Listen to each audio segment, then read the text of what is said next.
শুভ সকাল বন্ধুরা, তোমাদের সকলকে স্বাগত জানাই আমার এই ইউটিউব চ্যানেল রেড স্পিচে। আজকে অতি গুরুত্বপূর্ণ এবং বেশ ইনফরমেটিভ একটি ভিডিও নিয়ে আপনাদের সামনে উপস্থিত হয়েছি। ভিডিওটি হলো যে সেকেন্ড সামেটিভ ইভলিউশন 2025কে নিয়ে। কাদের এটি? এটি ক্লাস 4 ইংলিশ বিষয়টি নিয়ে আজকের আমাদের আলোচ্য বিষয়টি। তোমরা সকলেই জানো যে এর ফুল মার্কস অর্থাৎ 30 নম্বরে পরীক্ষা হবে এবং সময় কিন্তু 40 মিনিট। ঠিক আছে, এই ভিডিওটি আমরা বেশ কিছু 100% কমনযোগ্য প্রশ্নোত্তর নিয়ে আলোচনা করব। যদি ভিডিওটি ভালো লাগে অবশ্যই ভিডিওটিকে একটি লাইক করো, চ্যানেলটিকে সাবস্ক্রাইব করো এবং ভিডিওটিকে শেয়ার করে দাও তোমাদের বন্ধুদের মাঝে। তুমি যেমন দেখছো তোমার বন্ধুকেও দেখার সুযোগ করে দাও। তাহলে শুরু করা যাক আজকের আমাদের মূল ভিডিওটিকে নিয়ে।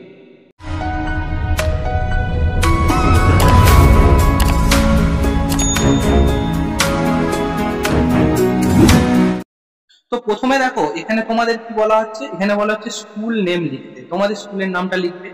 এখানে বলছে স্টুডেন্ট নেম, তোমাদের নিজের নামটা সুন্দর করে লিখবে, রোল নম্বর লিখবে এবং সেকশন থাকলে লিখবে, নয়তো লেখার দরকার নাই। তো প্রথমে যেটা বলা হচ্ছে দেখো, একের দাগের যে প্রশ্ন বলা হচ্ছে match column A with column B, column A এবং কলাম বি কে মিলাতে হবে। কলাম এতে কি কি আছে? এতে আছে দেখো স্বদেশ, তারপর আছে উড়িষ্যা, তারপর আছে সুবল অ্যান্ড মাদল, তারপর আছে দ্য শপ অফ ঝিনুকস ফাদার।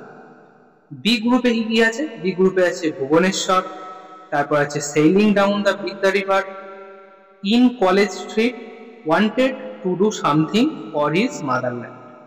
তাহলে প্রথমে হচ্ছে স্বদেশ, স্বদেশের সাথে কার মিল হবে? Wanted to do something for his motherland, সে তার মাতৃভূমির জন্য কিছু করতে চায়, তাহলে স্বদেশের সাথে এখানটা আমরা কি করব? মিলিয়ে দেব। ঠিক আছে, চলো ভালো করে একবার মিলিয়ে দিই তোমাদের দেখার সুবিধের জন্য। পরেরটা বলছে উড়িষ্যা, উড়িষ্যা, উড়িষ্যার সাথে কার হবে? উড়িষ্যার সাথে ভুবনেশ্বর। কেন?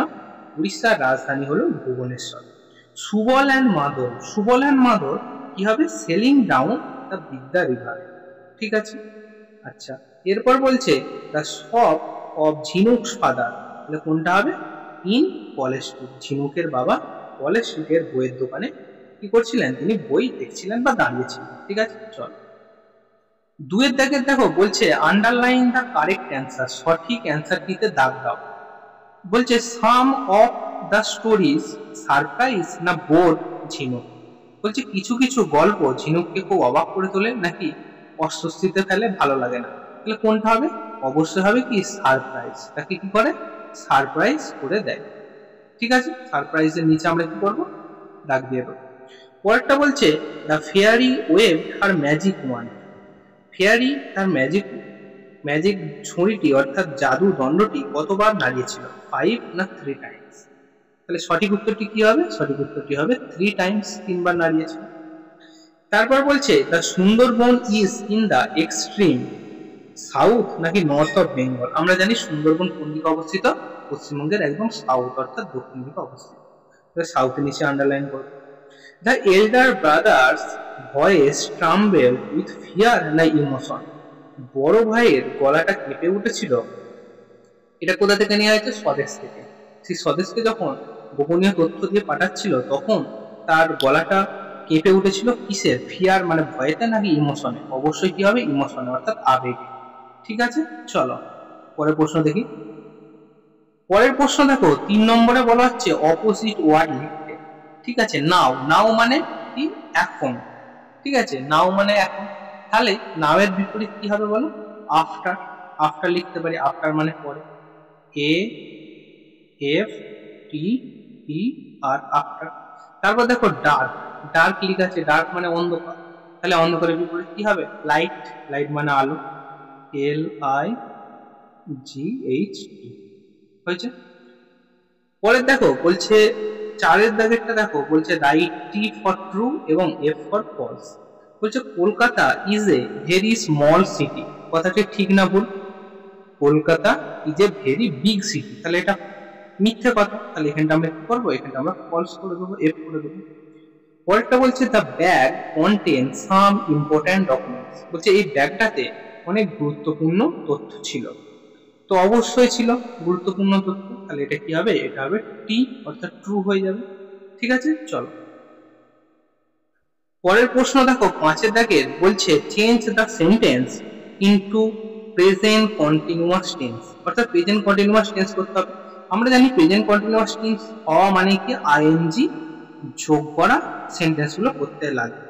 তাহলে দে ক্যাচ দ্য থিপ, তাহলে আমরা সেন্টেন্সটাকে তৈরি করি, সেন্টেন্সটাকে তৈরি করলে তাহলে কি হবে, লিখবো দে ক্যাচ থেকে হয়ে যাবে ক্যাচিং, CATCH ING ক্যাচিং, দা কি হবে থিপ, THIEF থিপ হয়ে গেল। তাহলে ক্যাচ থেকে হয়ে গেল কি ক্যাচিং হয়ে গেল। তারপর বলছে হি থ্রোজ দ্য বল, তাহলে এইটাকে আমরা প্রেজেন্ট কন্টিনিউয়াস টেন্সে করলে কি করবো বলো, হি থ্রো থেকে হবে থ্রোয়িং, THROWING থ্রোয়িং দা বল, সে বলটা ছুটছে। ঠিক আছে, হয়ে গেল। পরে দেখো 6টা বলছে আন্ডারলাইন দা অ্যাডভার্ব, আমরা কি জানি অ্যাডভার্ব যেটা হবে সেটা কি হবে LY যোগ, যেগুলো LY যোগ সেগুলো অ্যাডভার্ব হয়ে থাকে। তাহলে প্রথম বাক্যটা দেখো এ থেকে বলছে হি নেভার টেলস এ লাই। আচ্ছা একটা কথা বলি যে সব সময় যে LY হবে তার কিন্তু মানে না, বেশিরভাগটা LY হয়, অনেক সময় LY হয় না। এই যে বলছে হি নেভার টেলস এ লাই, তাহলে এইখানের কোনটা হবে অ্যাডভার্ব, এখানে হবে নেভার, এই নেভারটা হলো অ্যাডভার্ব।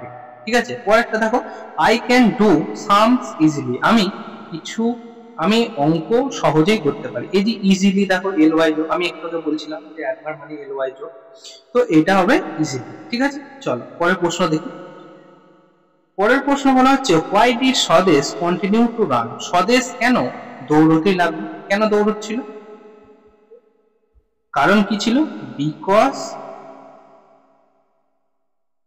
সাম পুলিশ কি চেজিং হিম, মানে কিছু পুলিশ তাকে সেই ধরতে আসছিল, সেই কম্পার্টমেন্ট থেকে লাফ দিয়ে বেরিয়ে গেছিল। উত্তরটা লিখবো because some some police chasing him, তাকে কিছু পুলিশ ধাওয়া করেছিল তাই। ঠিক আছে, আচ্ছা পরের প্রশ্ন দেখি। দেখো এই প্রশ্নটা বলছে when did Apu give a jar, Apu কখন একটা ঝাঁকুনি দিয়েছিল। তো তার উত্তরটা আমরা কি লিখবো, তার উত্তরটা লিখবো when an ant bite his leg, যখন একটি পিঁপড়ে তার পায়ে কামড় দিয়েছিল সে তখনই সেই ঝাঁকুনিটি দিয়েছিল। ঠিক আছে, তাহলে এই উত্তরটা লিখলেই হবে। চলো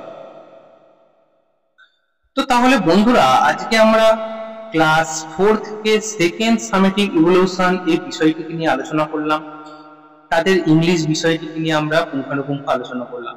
যদি ভিডিওটিকে ভালো লাগে অবশ্যই ভিডিও থেকে যদি তোমরা কিছুমাত্র উপকৃত হও অবশ্যই চ্যানেলটিকে সাবস্ক্রাইব করো, ভিডিওটিকে লাইক করো এবং বন্ধুদের মাঝে শেয়ার করো।